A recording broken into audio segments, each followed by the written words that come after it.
Welcome to another Unwinding with Fiber and Fabric. We have left October behind and we have entered into November. And you may notice I have my little snowflake earrings on today, not because we have had snow, but I did wake up to a yard full of frost. And I thought it was appropriate to put on my wintry earrings today.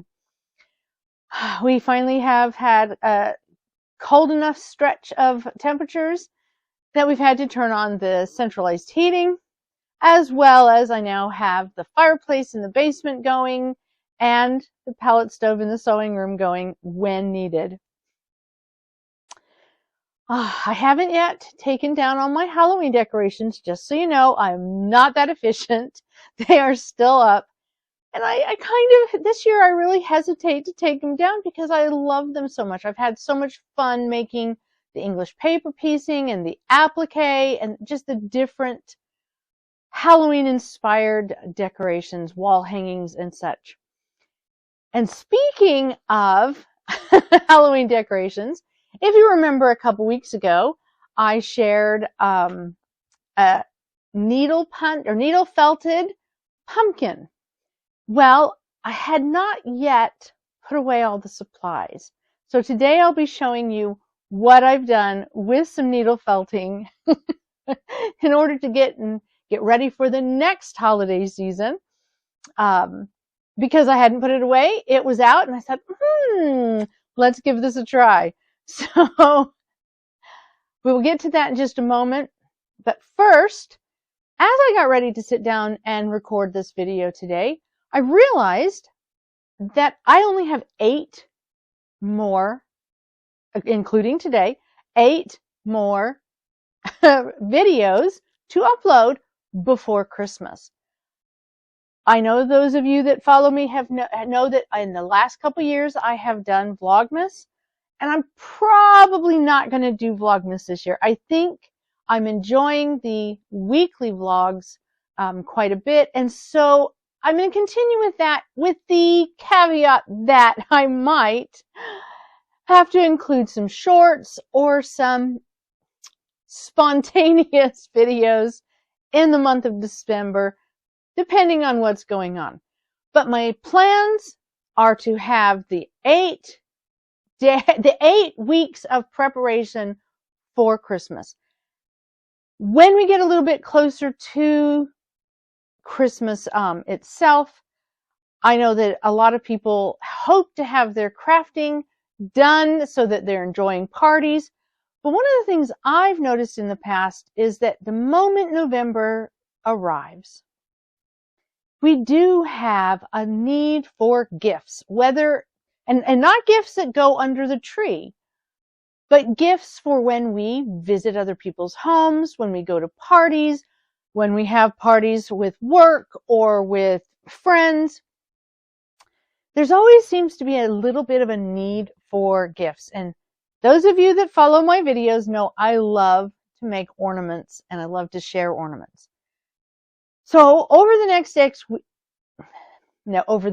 8 weeks, I will be sharing some of the different crafts that I like to do, some of the different projects I like to do for gift giving.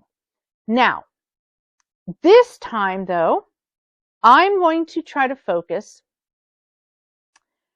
on gifts that can be done high speed, like with, say, a sewing machine, an embroidery machine, something of that nature, a heat press, and gifts that are gifts that can both be done high speed or can be done slow crafting techniques that require less equipment, that require less investment, you might say.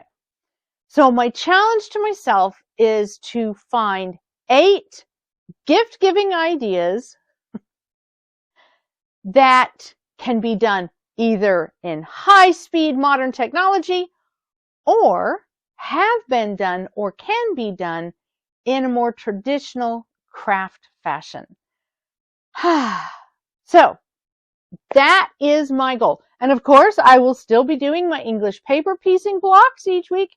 And I may, just may, have some spinning that happens. But we will see. Because you know, one of the greatest gifts that I can give is to give away some of my hand spun yarn. Or so I am told. So I wanted to just start this video talking a little bit about those plans. Yes, I have been in the sewing room, sewing up a storm, crafting up a storm, cleaning up in between the different projects right now. I've been experimenting with a couple things. And while my office has been cleaned, my craft room, my sewing room craft area, I have 2 craft areas that I use, well, 3 if you count the basement where my husband has his woodworking stuff. But I have 2 primary areas that I do crafting. In my office, which is where I have all my electronic computers, and I have a big table to be able to do paper crafts, etc. And then my sewing room, which I have my cutting table, my ironing board, my sewing machines, etc. And I go back and forth. And yes, they're on opposite ends of the house. So I go back and forth all the time. And sometimes the things that should stay in the office craft area migrate to the sewing craft area and vice versa. And of course, we can't forget a lot of my crafting gets done in my nice, comfy chair in front of the TV when it's a lot of the handwork. Speaking of handwork, next week I should have my autumn-inspired English paper piecing, falling leaves, or blowing in the wind quilt or wall hanging ready to share. I am so close to having it finished. It was a toss-up between playing around with a couple craft ideas or finishing the quilt, and I chose to play with some craft ideas. So I don't have that to share with you, and I may have shared this with you last week, but if I didn't, I still wanted to share this. Welcome to autumn, those of us that live in the Northern Hemisphere. Welcome to autumn. Welcome to the cold. Yes, I know we've already been there for a number of weeks now. But when the wind comes in and blows all the color off my big maple tree outside my window, and the frost is on the ground, there is no doubt whatsoever we have left summer behind, and we are ready for warm colors, warm clothing, and warm beverages and foods to keep us feeling the joy of the season. I don't know if in the Southern Hemisphere, when you have your autumn, you embrace it as quite as much as we do in parts of the Northern Hemisphere, but I hope that you do. When I was younger, I always thought spring was the season to really celebrate the newness and the reawakening. And yes, I still do that. But as I've gotten older, I have found I celebrate. I have a cat back there. Hopefully nothing behind me goes flying. As I've gotten older, I celebrate the onset of autumn and the cool temperatures like I never did in my youth. Probably to do with the fact that when I was younger, I was always cold. And now that I'm older, I'm always overheated. So whatever the reason, and maybe it's because I just love the changing colors. It definitely being here in Virginia where we have a distinct color change. Now, in Colorado we did as well, but I lived on the Eastern Plains, and so we didn't have the trees and the leaves changing quite like they did with the aspens changing colors in the mountains, or here everywhere you look out the window, all sorts of trees changing to beautiful bright colors before the leaves come flying off. And while we do have a number of trees that still have their leaves, my big old maple, which had turned beautiful orange, just dropped their leaves as if winter was here. 2 days ago it started. We had a wind come through, and by the time midday yesterday, they were gone. A sign of things to come. But I think I am now rambling. So let's get on to the fiber project that I wanted to share. The thing that has made one of the two crafts that has made my sewing room an absolute disaster again. And the first of the 8 gift ideas, craft ideas that I want to share that can both be done in fast fashion or in slow crafting fashion. And I have some tools that I wanted to show, but let me go. I guess we'll just start out by showing you the ornaments. Now, these were inspired. There we go. These were inspired by a set of machine embroidery designs that that I have that I want to make this year. That they're called Victorian Christmas ornaments. And when I did a little bit of looking into what Victorian Christmas ornaments really were, it comes up with, when it comes to picture, it comes up with paper crafts on the tree, not fabric so much. And what we know is that during the Victorian era, printing had developed to where you were now getting a lot of mass-produced, the invention of the Christmas card actually came during that period. But we had papers that were being printed with lots of beautiful color. And so if you had those papers, if you were able to get those papers, you'd decorate your tree with them. So a lot of the stuff that I've seen, it brings more to mind what we can do with paper mache and paper crafting of that type.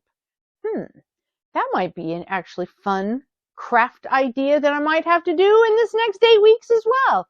But working with paper was certainly something that was a new trend. It was all that color, bringing in that color and decorating the tree with it. We have the ability, of course, to bring in fabrics that have been highly decorated with color. In this case, and I'm going to zoom in here so you can see them both. There we go. This is needle felted Christmas trees. This one's all on acrylic felt. This one has been assembled together with machine embroidery. This one, on the other hand, was needle felted onto a scrap of quilt batting. This is just a scrap of quilt batting. I'll zoom in so you can see. Okay. Then, and this is what's really fun with needle felting, and I'll show you the tools here again in just a moment. I put the tree that's already been applied to the scrap of batting. In this case, it's an 80-20, 80% cotton, 20% polyester, remnant from my quilts. If you used 100% cotton, they tend to have they have a tendency to be more felt-like in their texture, and so they'd be wonderful as well. But once I had needle felted my design onto this scrap of batting, I actually put the batting over the top of my decorative fabric, and I needle felted that just a little bit. And what it did is it pushed those wool fibers down through the cotton and actually bonded the pieces together in a slight bonding that made it very easy then to hand stitch. I did, however, put some more acrylic craft felt on the back, but I just did a simple running stitch, and when I got all the way down to the bottom, before I closed it up, I shoved some stuffing in it. So this one, if I hold it like this, you can see it has a little bit of stuffing. But The needle felting in this case, on both of them, you can see it's raised, and it's not just raised by the stuffing in this one, but from the amount of fiber that I have placed on to create this. So then with the fabric, I've done a back stitch, which I've done it in white. I'll put it up. Oh, there we go. We can see it on the camera. I've just done a back stitch by hand all the way around, far enough away so you can keep some of the color of the fabric. It's actually a fabric that's Christmas trees with some glitter. And then I fringed to that back stitching. Now I added the back stitching. The felt was already attached. I chose to add the back stitching because it adds a barrier, so when I fringed, it wouldn't allow it to necessarily fringe beyond that back stitching. So that's why there's the 2 sets of stitching, is to hold, to give a guide to not let the fringing go any further. And then I just pulled some threads and I let it fringe. So with the machine embroidery one, that one is simply, I needle felted on the craft felt. I took it over to the machine. Yes, I went and I digitized up really quickly this shape and design. Then I took and very carefully put this in the design. Then it stitched out the Merry Christmas, and then I slid a backing on the back, and it tacked on the backing. So, needle felting the Christmas tree.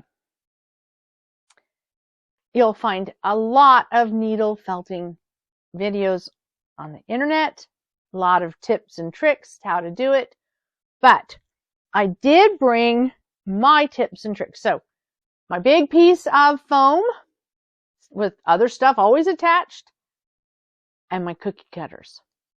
I have a little star. I haven't done the star yet. Now, these cookie cutters are just inexpensive plastic cookie cutters from ages ago.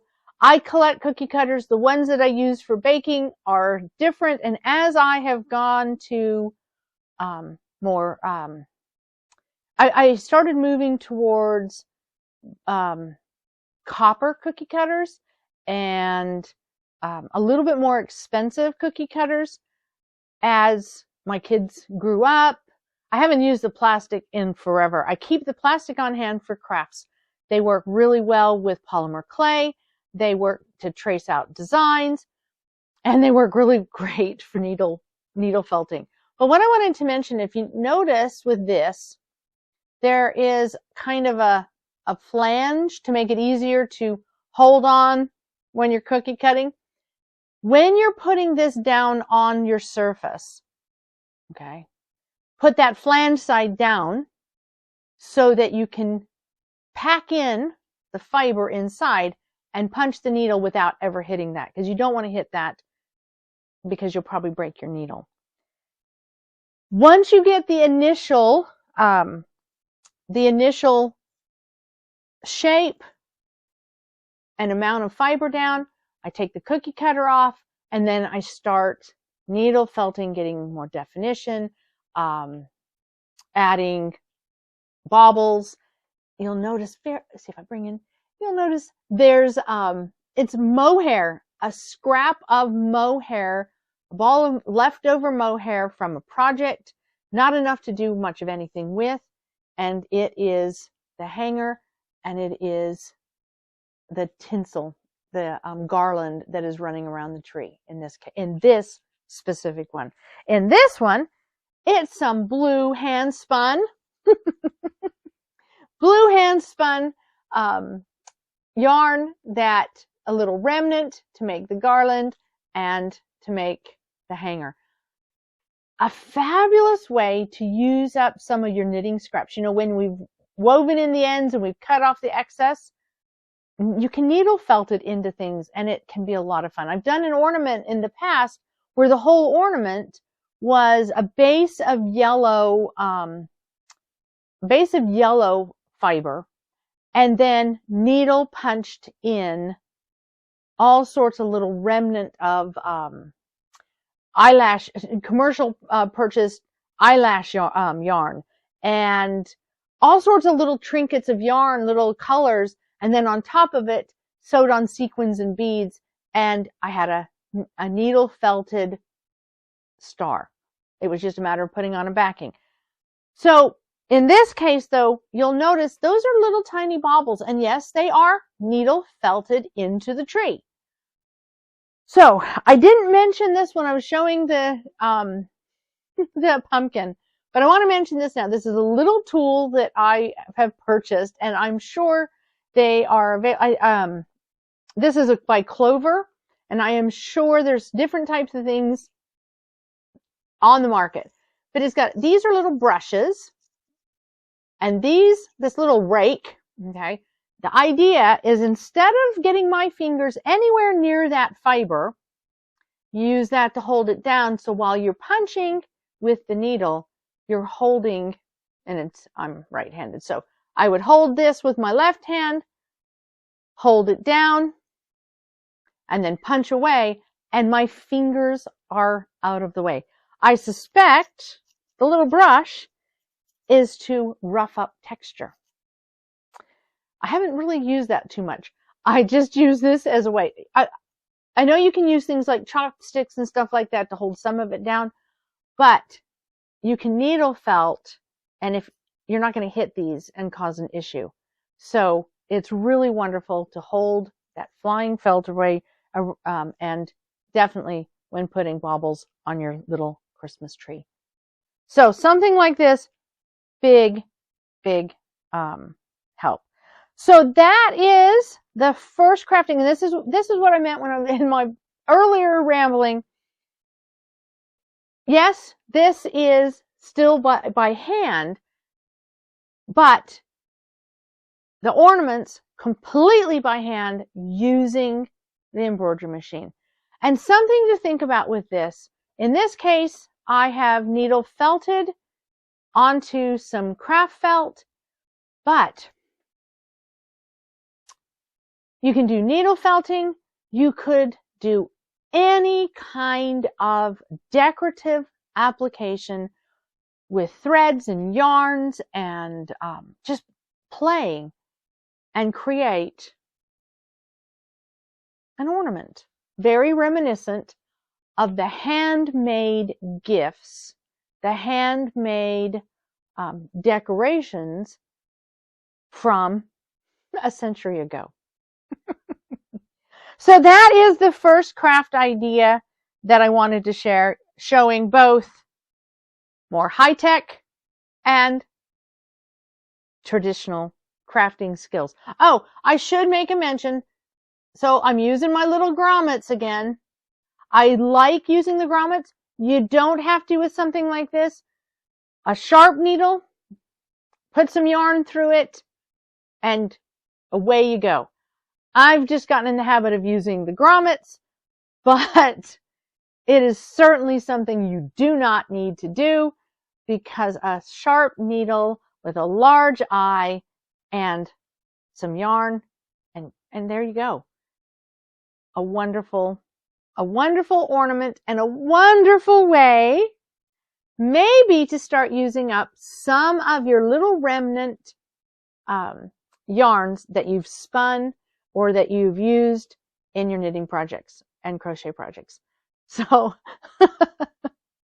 there is the ornament for this week, the craft idea for this week.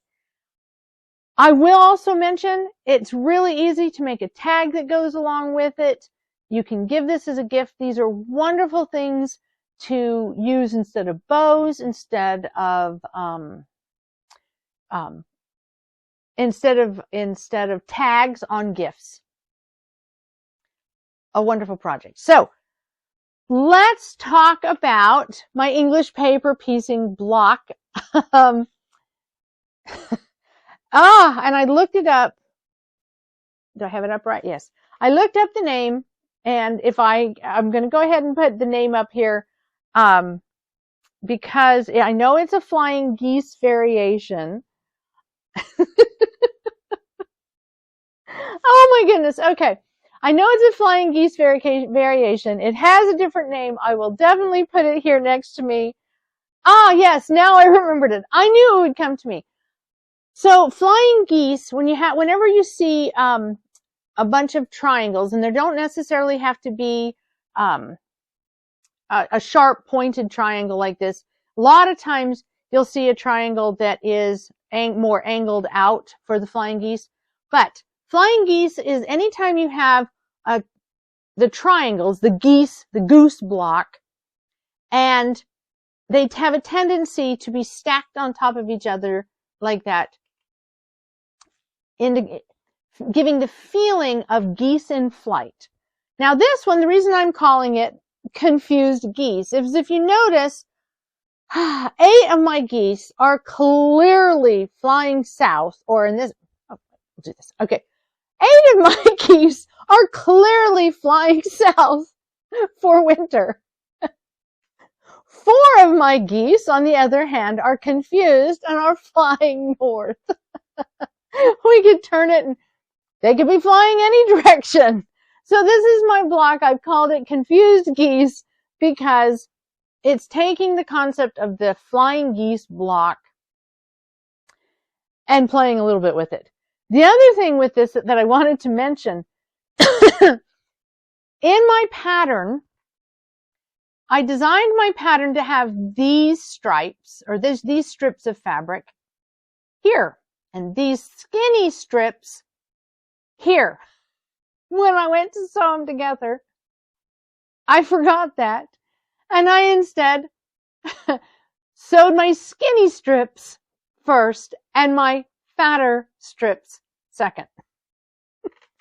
It doesn't make any difference. It still works.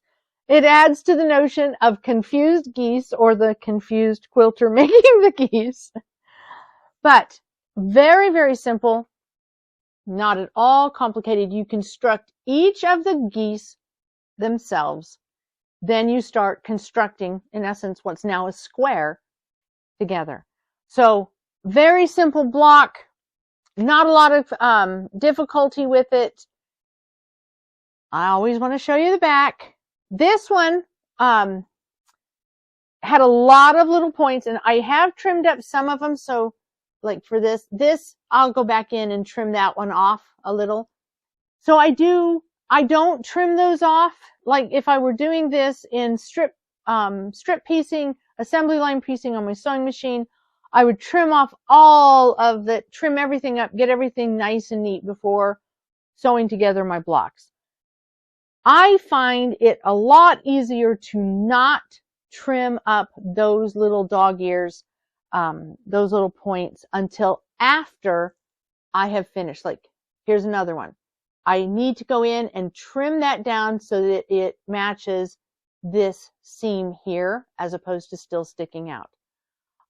I have found in doing this, it is better to do so because you are less likely, and it's a preference of mine, I am less likely to end up trimming too closely and not having enough fabric to close in the holes, to close in all the seam areas. So that's one of the things that I have found. And the truth is, it takes just as much time to snip them off before I piece together all my pieces as it does if I wait until everything is sewn together. If I was doing this by machine, I would get rid of any of the excess because it can get in the way, it can caught in the feed dogs of the machine. However, there's no feed dogs, there's just my fingers, and I stitch around them. So, another one of my blocks. Again, there will be a link in the description below to my blog, Pithy Ponderings, where you'll be able to download for free this English paper piecing block if you so choose. And that pretty much rounds up what I planned to share with you today. I am trying to be really good and not share all of the Christmas stuff I've been working on until appropriate weeks, because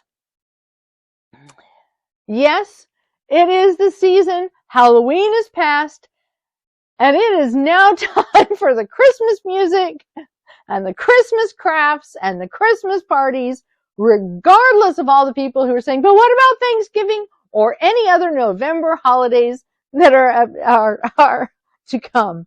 It is not too early if I wait until after Halloween.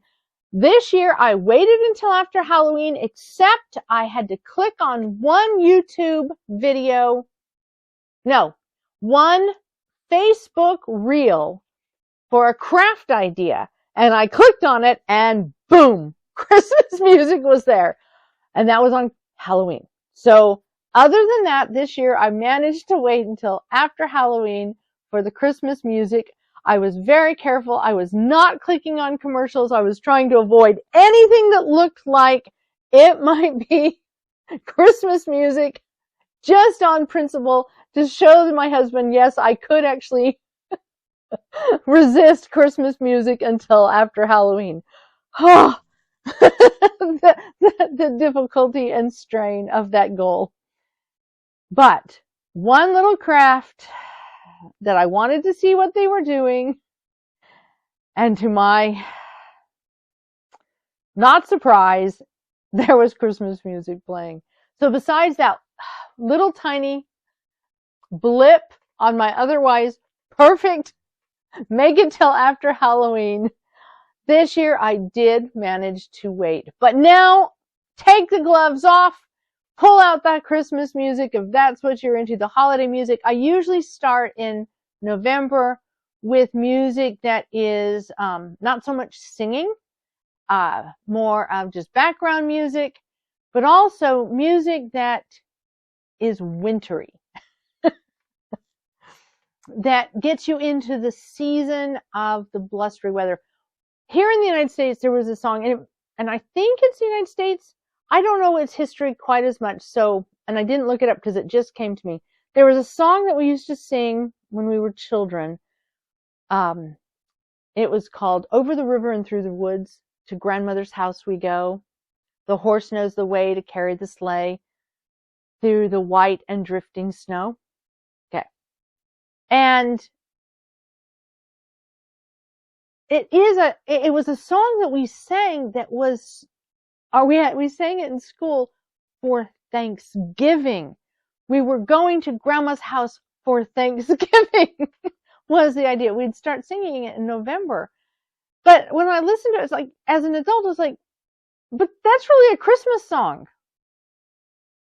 And I have to wonder if maybe just my grade school teachers, if maybe this was just regional to my area that we were singing it for Thanksgiving.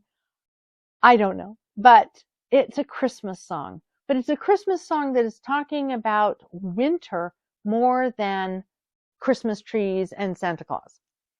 So in November, I usually pull out the holiday music that is more about winter and preparing for winter and enduring winter and celebrating winter, rather than all of the Bing Crosby and Nat King Cole, and definitely the Mariah Carey's.